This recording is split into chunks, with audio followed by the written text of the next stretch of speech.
Their neighbors called them Maguzawa, a people of no religion, a derogatory reputation they earned when they ran from being Islamized in the 19th century. Over the years, however, the Maguzawas became Muslims, but the name stuck with them. Incidentally, the name has not been the only source of pain for this Hausas sub-tribe. Two events affected the future and destiny of these people forever. The first was an evangelistic campaign. Before the crusade, which was organized by the Brethren, that is launching into Zaria City, it was never told that Zaria City was bombarded with the gospel like it happened that year. And it was like the Lord opened up the city. Since that time, more work had continued to be done. Fueled by a passion sparked off by a bunch of National Youth Corps members, a program set up by the Nigerian government to rebuild Nigeria at the end of the Nigerian Civil War. Young Christians in Zaria, northern Nigeria, knew their lives would not be worth much if they did not impact that Islamic neighborhood. Following this, Calvary Ministries was born. The second event was a conference. Our quest towards Maguza people actually started when I went for the National Congress on Evangelization that was held in 1975 at University of Ife. It was during this Congress that an exhibition highlighting the unreached people group in Nigeria, majorly in the northern part of Nigeria, I noticed Maguzawa as one of the people groups, and that they live around Funtua area. So after the conference, I went back to Zaria, and we went one Saturday with a brother, Evangelist Joseph, to look for these Maguza people. And we searched between Funtua and Beningwari, and then we found a village. It was a market day. We stopped there and we started to preach to them. And after the preaching, 4 men gave their life to Christ. Since then, Calvary Ministries, a cross-cultural missions agency working among 54 previously unreached people groups spread across 25 countries in Africa and the Middle East, has engaged the Maguzawas, seeking to bring the love of Christ and decency of humanity to them. At the time of the initial contact, though the people needed the gospel, it was also obvious they needed something else. The Hausa community years back was very, very bad, in a warm situation, which normally it is during the farming season where they need to be agile and active. That's when this warm sauce coming from their body, and you find somebody not being able to farm at all during the farming season. That means the next season there will be poverty and hunger. But Calvary Ministries was not yet in shape to address such issues, except to solicit for clothing, medical supplies, and even food for these people from Christians in the big cities. Though such intervention provided some respite during the hunger periods and also in the area of healthcare, it did not go without some drama sometimes. You cannot use anything, you see, to cajole the people to become Christians. Typical example was our work in Maguzawa field, precisely Bango village, when we started with the Maguzawa people. Before Raymond got to the field, we were going on a weekend type of evangelism. But we discovered that even the people we are going to, you go the following week, you will discover that most of the things you've discussed with them, they have forgotten about it. And so there was need for a missionary to be on ground to really have a day-to-day follow-up. Through it all, and after 2 decades of hard work, a strong, virile church now governed by indigenes has emerged and is indeed having a massive impact among churches of whatever background in the northern part of Nigeria, especially through a dry season discipleship training program that she runs. It's a school that holds every dry season for many years now. And the Lord has so much used this school to train, disciple, and raise leaders even for some churches and used this place to raise missionaries. However, as this spiritual progress was being made, it became increasingly needful to address the socio-economic challenges of these communities. At the point at which I entered the Hausa community work that we did, some time ago, we discovered that the people have actually been stretched, economically. What I mean by that is that the same farm that they have been cultivating for ages, of which their forefathers cultivated, passed over to another generation, is the same farm they are still cultivating, and it's actually almost as we could say is a dead land. And it's this same farm they use to every other thing they have to use. To cultivate for everything they need.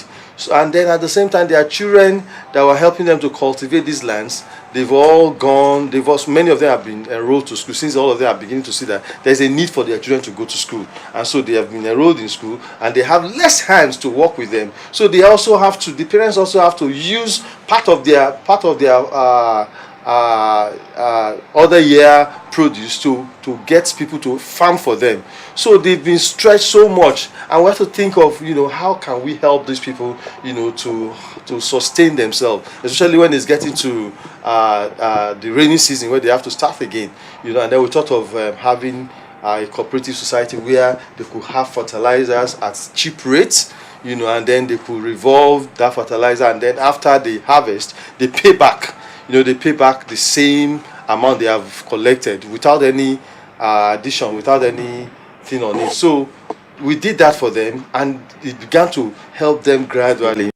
Faramayan, a village of about 2.5 hours of bumpy motorbike ride to the nearest medical facility, and whose only grocery store is a Fulani merchant who comes around once a day on a motorbike, was a typical picture. I hope you don't mind.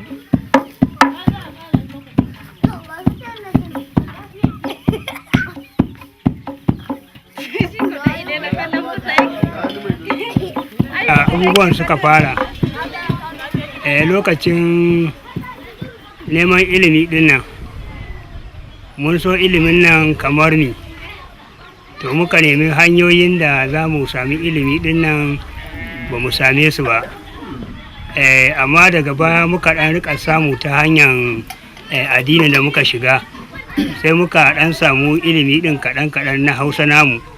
To har yanzu muka gane cewa kuma muna dan tura yaran mu in mun ga hali, muna dan kai su wasu makarantu haka domin su yi ilimi din. Kuma mu kanmu muna da bukatar mu samu ilimi din nan ya ci gaba a gare mu. Sai fannin tattalin arzikin ƙasa shi kuma muka dade muna neman hanyoyi wanda za mu samu ana taimaka mana domin mu ga cewa arzikin wannan gari ya sami ci gaba. To har yanzu wannan shine muna bisa kan hanyar nema, amma cikin taimakon ubangiji to mukan dan samu hanyoyi ta wurin yan uwa suna taimaka mana, muna dan samu ci gaba wajen shi. Sai dai maganan kiwon lafiya dinnan, wato samun lafiya, to shine wanda muna shan matsalar shi har yanzu, domin bamu da wani asibiti kamar yadda na faɗa ɗazu. Ba mu da asibiti, ba mu da wani kemis a nan, to muna da buƙatar wannan. Idan mun sami a ce ko da akwai wani kemis wanda za mu aji a nan, muna buƙatar shi domin in abubuwa sun faru cikin ƙwararren lokaci za mu samu taimako ta wurin haka. Indeed, the villagers knew that life can be different and look forward to any kind of change. In ana bukatar canji kuma wani lokaci ai rashin lafiya ai ta yana kawo matsala, ba yadda za a yi tafiya, wani lokaci ba za mu a samu mashin da ba sai an nema yan wahala. Shi ne ce in a ce za a samu canji irin wannan ya abin da ya zama, to ai mu za mu ji daɗi, za mu zama a canza yahin muna so. In most places where CAPRO had planted churches, the villagers and especially the members of the churches have come to appreciate the need for education, nutrition, good health and hygiene. Therefore, the Community Health Development, CHD, a program to multiply these efforts in the community, was started. From natives, we find people who are who have the concept of a servant heart and their desire to improve the lot of their own people in their heart. People who see that they could see their situation, the poverty situation, and see there's a way forward which they could do on their own, mobilizing their own people. That's the concept of the training. And in the training, we teach them how to use many tools of the participatory actions, learning actions. Participatory learning and action, participatory rural appraisal, and all those together were put in place to train. Kafin wannan lokaci a wurin ko kuma a wannan yankin namu na wannan ƙauyen akwai matsaloli iri-iri. Akwai rashin lahiya, akwai talauci, akwai damuwoyi iri-iri na rayuwa. Amma tun daga lokacin da muka sadu da shi Dr. Cash wato Francis, shi ne ya yi ƙoƙari ya koya mana yadda za mu iya mu yi ƙoƙari mu taimaki ƙauyen da muke a cikinsa. Tun daga wannan lokaci ne da taimakon Ubangiji Allah da irin ƙoƙarin da muka yi, abubuwa suna canzawa. Wannan zancen talauci yana ragewa, zancen rashin lafiya shi ma yana ragewa. Idan mun dube shi a da akwai rashin lafiya sosai, amma yanzu abubuwa suna ragewa, rashin lafiya yana ragewa, muna samun jin daɗi hankali a hankali saboda wannan aikin wanda muka koya daga wurinsa. Amma ka wannan abun farin ciki na sosai yadda abubuwa sukan sake a ƙauyen, kuma dukkanmu muna jin daɗi kuma muna murna akan wannan abubuwan yadda suke sakewa. Dan idan aka duba za ka gan ko da yake baka san yadda abin yake da ba, amma inda a ce ka san yadda abin yake da yanzu za ka san cewa kai lalle gaskiya mun samu canji sosai, kuma haka nan muke ƙara sa zuciya canjin da za mu samu nan gaba ma zai wuce haka. Don haka gaskiya wannan abun godiya ne sosai. Gaskiya mun gode saboda abin da Ubangiji ke yi, mun gode. A cikin unguwan nan mataye suna da matsaloli daban-daban saboda rashin sani. Amma tun daga lokacin da muka sadu da shi Dr. Cash Francis, shi ya koya mana yadda za mu iya mu koyar da su, suka samu suka ci gaba, abubuwa sun yi sauki, kuma muna samun ci gaba. A da a cikin wannan unguwa tamu muna da wahalu da matsaloli iri daban-daban, amma tun lokacin da muka sadu da shi Dr. Francis wato Cash, an koya mana abubuwa daban-daban waɗanda za su amfane mu kuma su gyara karkaran mu, ƙauyen da muke, wanda zai taimake mu a cikin sauran matayen da muke aiki tare da su. A yanzu a cikin wannan unguwa idan kaga sauran mata da yaran su, abubuwa sun canza ta dalilin wannan saduwa da shi Dr. Cash wanda muka samu da shi. Gaskiya garinmu da unguwanmu yanzu idan ka zo zaka ga sakewa a cikin su sauran mataye din da yaran garin su. Mun gode saduwa da shi Dr. Cash. This is how some of the villagers in Kwatankomawa have seen the work. Ni a lokacin da na fara haihuwa ta, ina haihuwa barkatai, ya'ya kusa da kusa, dandana. Amma lokacin da kuciya akwai hanyar da za ta taimake ni kuma da haihuwa da nake ta yi dandana, aka nuna min cewa akwai hanyar da zan yi allura domin in tsare iyalina, domin in ga koshin lahiyarsu, domin kuma in ga ɗagawarsu. Da shi yaro na Isiyaku, tsakanin shi da ɗan uwan shi na samu shekara 4 kanan na sake haihuwarsu. A ta wajen wannan amfanin allura aka koya min cewa ni ma kaina zan ga lafiyar jikina da kuma ƙarfin jikina, kuma su yarana yadda zan lura da su da kuma kula da su da kuma koya musu abubuwa da dama da za su taimake su. Na ji daɗin wannan allura kuma ta taimake ni. Gashi yanzu ina da ƙoshin lafiyata da ƙarfin jikina duka. Gashi nan ina da lafiya a cikin jikina, yarana ma suna da lafiya sosai. Gaskiya na gode, wannan hanya ta taimake ni. Ni ce na tashi zan yi girki na. A da yanda nake yi, na samu shinkafa ta da wake na zuba su cikin tukunya. Ba abin da zan sanya musu. Daga gishiri sai manja in ya samu in sanya.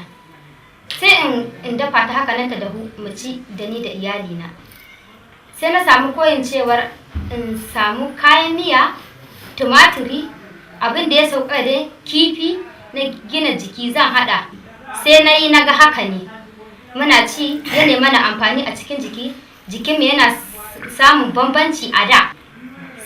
Sai kamar kunu yanda zan yi shi, kamar yanda zan yi kunu, zan niko dawa ta haka nan a inji in zo in sa rariya in tankade ta in sa tsamiya in dama ko siga babu in sha. Sai aka koyar da ni cewar in soya dawa, in sami gyadata in soya, in samu waken suya in soya shi, in hada in niko su in rika damawa, za su zama mana amfani a cikin jikinmu. Nai kuma naga haka ne muna sha yana sa mu kyan jiki, yana mana amfani a cikin jiki, jikinmu dai yana canji ne amfana mu a cikin jikinmu. Sai wanke-wanke na a da in zan samu ruwa in zuba kayan wanke-wanke na in wanke in tsame su in aje, sai na samu koyin in samu omo na in sa shi ruwa in wanke kayan nan, in wanke su in na wanke su da ruwan kumfa in cire, in samu ruwa wanda bai da kumfa in dauraye. Idan na dauraye kuma sai in zubar da wannan ruwa har yau in karo wani in dauraye. In na karo na dauraye na tabbatar da datti sun fita, sun tsarkaka, sun zama zaka yi aiki da su ba cikin kana kyamar su ba, sun fita. To yanzu shine nake aiki da shi, ina aiki da shi haka kamar yadda aka koya min, na kuma gaskiya ne. Da bai wuci mu samu bahu 3 ba ko 4. So in wa'ana lokacin suka kare ga bukata ta zo, za mu je mai kwadago ko mu ci bashi ko mu yi falle kafin abu mu ya zo mu bayas. So mun gode ma Allah a cikin wannan lokacin da muka samu ci gaba da muke samun koyi a cikin almasihu. Mun ga cewar lalle yanzu idan muka kyasta noman da muke muna samun buhu 10 a takaice, kuma da kuɗi na auduga da wake da gero. So da ba mu san cewar in bukata ta taso ko wata damuwa mu zauna mu yi shawara da iyali ba, ya za a yi mu magance waɗannan abubuwa, me ya kamata mu yi. So amma mun gode da muke samun ci gaba bisa ga koyin da ake mana. Mun san mu zauna, in yaran mu ma na kusa lokacin za mu neme su mu zauna, to ya za a yi ga bukata ga damuwa, ya kuka ga za a yi, za mu tantauna mu duba mu gani har mu gane cewar idan akwai bukata gaba in dan abin da muke da shi wanda za mu saida, za a gane cewar to in mun saida abin nan ga abu can gaba, ya kamata mu rage wannan hidima saboda wancan lokacin. Funding and funds management are a critical part of projects like this. First of all, the funding of the motivators amongst them was provided by the TIA Fund. Then this project which they did was the seed money was given by the TIA Fund at the same time. And when they got the seed money, they got the interest from the seed money to start their own funding base. After they have done that, they now discover other communities nearby. For example, Faramaya, which they discovered that they needed to get involved. And then they on their own to do the same thing we've done with them. Even though that one, we have a counterpart funding, which they have part of it. They contribute from their own resources. The village from where they go to contribute from their own resources. We give them a token too. And they run that one on their own to alleviate poverty in the Faramaya axis. And that's been very, very rewarding what they did. What has happened in Kwatankomawa and what has been set in motion in Faramaya are transformational processes that we believe can be applied in any other community. Calvary Ministries CHD believes that God cares for the peoples and nations of the world, and this care extends to all areas of their well-being.